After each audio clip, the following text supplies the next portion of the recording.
One day world cup 2023 టోర్నీలో team India pace bowler Mohammed Shami అద్భుతమైన spell వేశాడు. ఒకానొక దశలో భారత జట్టు గెలుపులో ముఖ్య పాత్ర పోషించాడనే చెప్పాలి. వికెట్లను వరుసగా పడగొడుతూ ప్రత్యర్థులకు ముచ్చెమటలు పట్టించాడు. టోర్నీలో కొన్ని మ్యాచ్ల తర్వాత జట్టులోకి వచ్చిన అత్యధిక వికెట్లు సాధించిన వీరుడిగా నిలిచాడు.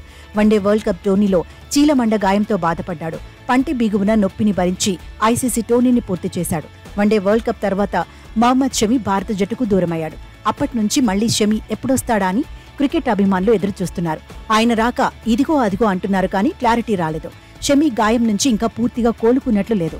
ఈ క్రమంలోనే షమి రీఎంట్రీపై సందేహాలు ఎదురవుతున్నాయి. సొంత గడ్డపై మెగా ఈవెంట్లో ఫైనల్ వరకు అజేయంగా వెళ్లడంలో కీలక పాత్ర పోషించాడు షమి. దీనికోసం అతనికి ప్రశంసలందాయి. టోర్నీలో తర్వాత చీలమండల గాయం క్రమంగా ఎక్కువ కావడంతో సర్జరీ చేయించుకున్నాడు. త్వరగానే జట్టులోకి ఆగమనం ఉంటుందని అనుకున్నా అది కుదరడం లేదు. ఐపీఎల్ 2024 సీజన్తో పాటు T20 వరల్డ్ కప్ కు కూడా షమి దూరంగా ఉండాల్సి వచ్చింది.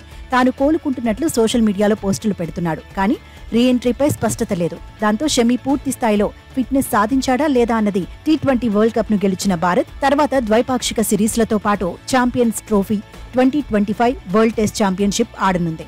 ఈ కప్లను గెలవాలని భావిస్తోంది. ఈ ఐసీసీ టోర్నీలో రాణించాలంటే షమి లాంటి సీనియర్ పేసర్ అవసరం ఉంటుంది. టీమిండియాలో షమి పాత్రపై బౌలింగ్ మాజీ కోచ్ పారెస్ మాంబ్రే పలు సూచనలు చేశారు. షమిని సంప్రదించి ఫిట్ గా ఉన్నాడా లేదా అన్నది తెలుసుకోవాలన్నారు. తన భవిష్యత్తు గురించి షమి ఏమనుకుంటున్నాడో కూడా తెలుసుకోవాలని చెప్పారు. వయసు మీద పడుతున్న నేపథ్యంలో షమి నుంచి అత్యుత్తమ ప్రదర్శన రాబట్టుకోవాలంటే తగిన వ్యూహాలు రచించాలన్నారు. గౌతమ్ గంభీర్ ఆ పని చేస్తాడని నమ్ముతున్నట్టు పారెస్ మాంబ్రే చెప్పారు. టెస్టుల్లో షమిని వాడుకోవాలంటే ఆశిస్తూ సిరీస్ నాటికి ఫిట్నెస్ సాధించేలా శిక్షణ ఇవ్వాలని అభిప్రాయం వ్యక్తం చేశాడు.